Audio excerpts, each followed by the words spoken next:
অস্তিত্বই ছিল না, তখন মহান আল্লাহ তাআলা হজরত আদম ও হাওয়া আলাইহি ওয়াসাল্লামকে সৃষ্টি করলেন। সময় গড়ালো, তাদের প্রথম সন্তানরা বড় হলো। ঠিক তখনই ঘটল এক রহস্যময় ঘটনা।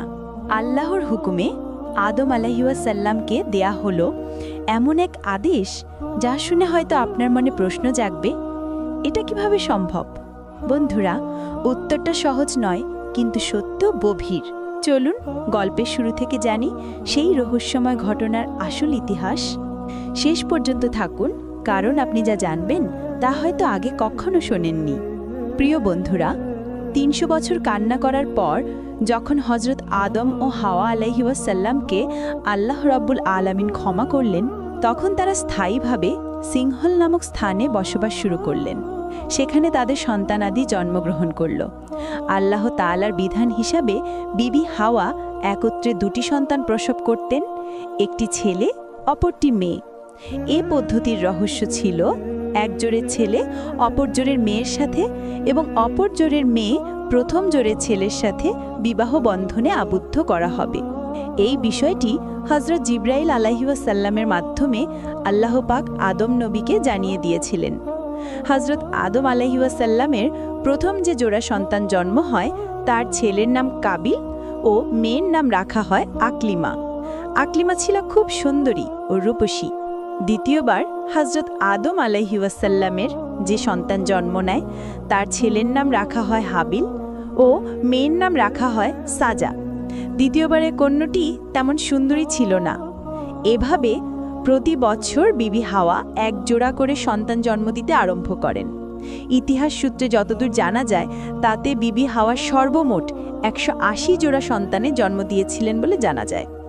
প্রথম ও দ্বিতীয় জোড়ের সন্তানেরা যখন বড় হয়, তখন আল্লাহ পাক তাদের মধ্যে বিবাহ সম্পাদন করতে আদম আলাইহি ওয়াসাল্লামকে নির্দেশ দেন। তবে তিনি কঠোরভাবে কথাও উল্লেখ করেন যেন কোনোভাবেই একই জোড়ার পুত্র ও কন্যার বিবাহ সংঘটিত না হয়, বরং এক জোড়ের পুত্রের সাথে অপর জোড়ের কন্যার বিবাহ হবে, এটাই বিধান। অতঃপর আল্লাহর নির্দেশ পেয়ে হযরত আদম আলাইহি ওয়াসাল্লাম তার দুই পুত্র হাবিল ও কাবিলকে কাছে ডাকলেন এবং তিনি তাদেরকে স্নেহময় কণ্ঠে বললেন, হে আমার প্রিয় সন্তানেরা, তোমাদের বিবাহের ব্যাপারে আল্লাহ তাআলার পক্ষ থেকে একটি বিশেষ নির্দেশ এসেছে। তাই আমি তোমাদের মাঝে বিবাহ সংঘটিত করে দিতে চাই। হে বৎসদর, তোমরা শুনে রাখো, বিবাহের ক্ষেত্রে আল্লাহ তাআলার বিধান হলো একই জোড়ের পুত্র কন্যার মাঝে বিবাহ সংঘটিত হতে পারবে না, বরং প্রথম জোড়ের কন্যাকে দ্বিতীয় জোড়ের পুত্রের সাথে বিবাহ দিতে হবে এবং দ্বিতীয় জোড়ের পুত্রকে প্রথম জোড়ের কন্যার সাথে বিবাহ দিতে হবে। সুতরাং কাবিল বিবাহ করবে সাজাকে আর হাবিল বিবাহ করবে আকলিমাকে। পিতার উপদেশ শুনে হাবিল নীরব রইল, কিন্তু কাবিল প্রবল আপত্তি করে প্রতিবাদের সুরে বলে উঠল, হে আমাদের পিতা, আপনি আমাদেরকে যে নির্দেশ দিচ্ছেন, এটি বড় অন্যায় ও ইনসাফহীন কাজ। আকলিমা আমার সাথে জন্মগ্রহণ করেছে বিধায় যুক্তির দাবি এটাই যে তাকে আমার সাথে বিবাহ দেয়া হবে, আর সাজা হাবিলের সাথে জন্মগ্রহণ করেছে, অতএব তাকে হাবিলের সাথে বিবাহ দেয়া হোক। আমি হাবিলের সাথে আকলিমার বিবাহ কোনোভাবেই মেনে নিব না। আমি আমার সুন্দরী বোন আকলিমাকে বিবাহ করবই। আমি আপনাকে আগেই জানিয়ে দিচ্ছি, আমাদের বিবাহ নিয়ে যদি কোনো দুর্ঘটনা সৃষ্টি হয়, তাহলে তার জন্য আপনি নিজেই দায়ী থাকবেন। এ কথা শুনে হযরত আদম আলাইহি ওয়াসাল্লাম বললেন, বৎস, তুমি হয়তো মনে করেছ যে এগুলো আমার নিজের বানানো কোনো কথা। আমি আমার নিজের থেকে কোনো কিছুই করছি না, বরং আমি আল্লাহ তাআলার হুকুমগুলো তোমাদেরকে শুনিয়ে দিলাম মাত্র। আর তুমিও জেনে রাখো, আমি আল্লাহর নির্দেশের সামান্যতম এদিক সেদিকও করব না। তার নির্দেশ অনুসারেই তোমাদের বিবাহ সংঘটিত হবে। আমি একবার তার হুকুম অমান্য করে বেহেশত থেকে দুনিয়ায় নিক্ষিপ্ত হয়েছি। পুনরায় যদি আমি আমার প্রতিপালকের হুকুমের অমান্য করি, তাহলে আমার উপর মহা বিপদ নেমে আসবে। আমি আমার প্রতিপালকের আযাব ও শাস্তি নিয়ে অত্যন্ত ভীত সন্ত্রস্ত। অতএব হে বৎস, অবনত চিত্তে আল্লাহর হুকুম মেনে নাও এবং তিনি যেভাবে বিবাহের ফরমান জারি করেছেন, সেইভাবেই বিবাহ করার জন্য প্রস্তুত হয়ে যাও। কিন্তু আদম আলাইহি ওয়াসাল্লামের এই নাসিহাত কাবিলের কর্ণগোচর হলো না। সে তার জিদের উপরই অটল রইল। তখন আদম আলাইহি ওয়াসাল্লাম তাদেরকে বললেন, ঠিক আছে, তোমরা যাও, আমি এই ব্যাপারে আল্লাহ তাআলার পরবর্তী নির্দেশের অপেক্ষা করব এবং তার নির্দেশ আমি তোমাদেরকে জানিয়ে দেব। অতঃপর হযরত আদম আলাইহিস-সালাম আল্লাহ তাআলার দরবারে দোয়া করে বললেন, হে মাবুদ, আমার সন্তানদের বিবাহের ব্যাপারে যে ফিতনা সৃষ্টি হয়েছে তা তুমি ভালোভাবেই জানো। সুতরাং আমাকে এই ব্যাপারে একটি উত্তম ফায়সালা দান করুন, যাতে করে প্রত্যক্ষভাবে আমার সন্তানের একটি প্রমাণ পেতে পারে। হযরত আদম আলাইহিস-সালামের দোয়ার পর আল্লাহ তাআলার নির্দেশ নিয়ে হযরত জিবরাইল আলাইহিস-সালাম সেখানে আগমন করলেন এবং তিনি বললেন, হে আদম, আপনি আপনার পুত্রদ্বয়কে কোরবানি করার নির্দেশ দিন। তারা তাদের কোরবানি নিয়ে পাহাড়ের উপর রেখে আসবে। অতঃপর যার কোরবানি কবুল করা হবে সেই আকলিমাকে বিবাহ করবে। আল্লাহ তাআলার পক্ষ থেকে এরূপ নির্দেশ পেয়ে হযরত আদম আলাইহিস-সালাম পুনরায় তার পুত্রদেরকে ডাকলেন এবং তিনি তাদেরকে বললেন, হে হাবিল ও কাবিল, আল্লাহ তাআলার নির্দেশ হলো তোমরা দুজন কোরবানি পেশ করবে। তোমাদের কোরবানি পাহাড়ের উপর রেখে আসবে। অতঃপর যার কোরবানি আল্লাহ রাব্বুল আলামিন কবুল করবেন সেই আকলিমাকে বিবাহ করবে। অতএব তোমরা যাও, তোমাদের কোরবানি পাহাড়ের উপর রেখে আসো। হাবিল যেহেতু ভেড়া চড়াতো, তাই সে তার ভেড়ার মধ্যে সবচেয়ে মোটা তাজা ভেড়া বেছে নিল। অতঃপর কাবিল যেহেতু ফসল চাষ করত, তাই সে কিছু পরিমাণে ফসল বাছাই করল। অতঃপর হযরত আদম আলাইহিস-সালামের উপস্থিতিতে কাবিল এবং হাবিল তাদের কুরবানি পাহাড়ের উপর রেখে দিল। আসলে হযরত আদম আলাইহিস-সালামের যুগে কুরবানির নিয়ম ছিল, কুরবানির বস্তু পাহাড়ের উপর রেখে আসলে আকাশ থেকে আগুন এসে জ্বালিয়ে দিত, আর এটি ছিল কুরবানি কবুল হওয়ার একমাত্র নিদর্শন। যাই হোক, কিছুক্ষণ পরেই আল্লাহ তাআলার পক্ষ থেকে একখণ্ড আগুন এসে হাবিলের কুরবানিকে জ্বালিয়ে দিল। এই দৃশ্য দেখে হাবিল অত্যন্ত খুশি ও আনন্দিত হয়ে আল্লাহ তাআলার দরবারে শুকরিয়া জ্ঞাপন করতে লাগলো। পক্ষান্তরে কাবিল লজ্জায় অনুতাপে হিংস্র ও ক্রুদ্ধ মূর্তি ধারণ করল।